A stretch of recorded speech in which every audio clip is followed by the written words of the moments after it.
an actor, fashion designer, and more than anything, an inspiration to many, many young girls. I'm joined by Miss Masaba Gupta. Thank you so much, Masaba, for joining us today. I'm going to start by asking, we're here today at Business Today Most Powerful Women.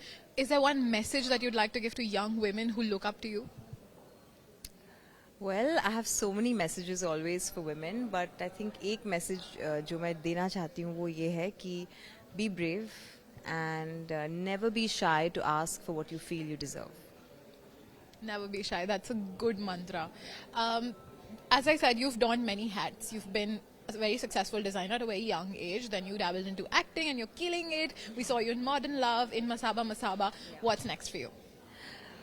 Well, I'm actually at a very interesting phase in my life right now where I'm spending a lot more time on expanding my beautiful baby house of Masaba, and we have a major retail expansion plan, so a lot of my time, my brain space is just being occupied by that and by Love Child, which is my beauty brand. So आजकल entrepreneur mode में हूँ.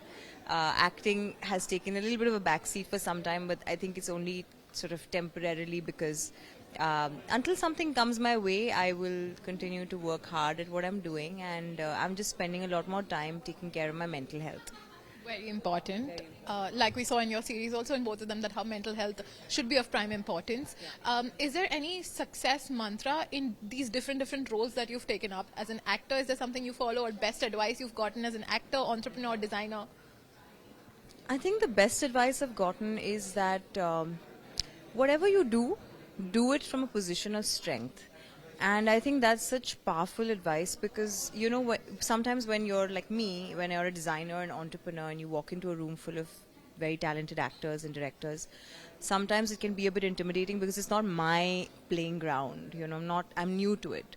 But I think I go into all of these new spaces, even when I did my podcast, even when I'm doing now I'm doing something with Marvel and I'm doing Audible, a series with Audible. I feel like I want to go into everything with a lot of strength because eventually I feel like when you walk into a room, you should decide how people see you. You decide how people perceive you, and it's always better to come from a position of strength. For many people, it takes a lifetime to make a successful career in one thing. And you have now successfully done it all. And now you're telling us more. How do you do it? Are you like a multitasker? I am a multitasker by nature, but I think women by nature are multitaskers. They have that in them that they can dabble at multiple things. They're managers, basically, But I think I am somebody who, I love working. I thrive when I'm working and I'm working hard, and when I have a challenge in front of me and I have to solve a problem. I really enjoy that. And I just think my goal in life is to show people that you don't have to spend your whole life doing one thing. You can constantly dabble in new things. You can be a polymath and you can be excellent at so many things. That's fully true. I think now when we say multitasker, successful woman in business, acting, it's going to be you. It's always been you for the recent years. As women, we tend to hear a lot of phrases about people who are trying to discourage us, very discouraging phrases. Yeah. What is it that really gets your goat?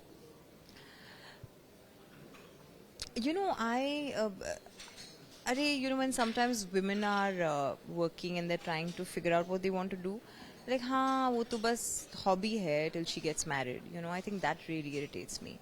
And I think the fact that people see women as career oriented only for those few years, the interim period between getting married and the prime, I feel like that's a bit sad. It really gets me because I think women want to make careers of their life, but your biological clock and your professional clock are never going to be aligned, So I think we also have that in our brains, in our mind, and so I think we as women have to deal with a lot more when it comes to our biology, our our careers. We have to take the back seat. As a mother, a father can't be a stay-at-home father for a very long time. Eventually, the mother has to come in.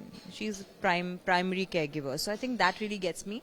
But I think people take the responsibilities that women have on their shoulders very lightly. Is there anything you'd like to tell the haters who try and bring women down? Is there something you'd like to tell them? You can't bring a woman down because she gave you birth. She is the harbinger of life, and she's someone who the circle of life is incomplete without a woman, and it'll only keep moving because of women. So it's time to be nice to women. You know, I've always been in awe of you, but after this interaction, I think I have more, if there could be more, because you're so like calm and composed. Do you do something for it, or is this natural? You know, I think I have two very distinct personalities. It's strange, but whenever I come to a place full of people like this, I become very calm. I kind of become I internalize. But at work and in some situations, I'm very hyper and very short-tempered, yeah. But I was telling my mom this, and I said, I have to stop taking the amount of stress I take, because sometimes I feel like I will drive myself up the wall. But she was saying that at your age, just the right amount of stress is important. Otherwise, you'll get lazy. So I think I keep dabbling between calm and hyper, but I do meditate a lot. So, yeah. Anything you'd like to tell young women who are trying to make it as an actress or as an entrepreneur? Stop trying to make everything perfect, I think. Stop trying to think that the right companion, the right profession, the right body, the right hair will all come at the same time. Stop waiting for the idea that the best is yet to come. The best is now, and hopefully the better will come in the future. But just remember, the best is now and make the most of it. Thank you so much. This was lovely. Thank you.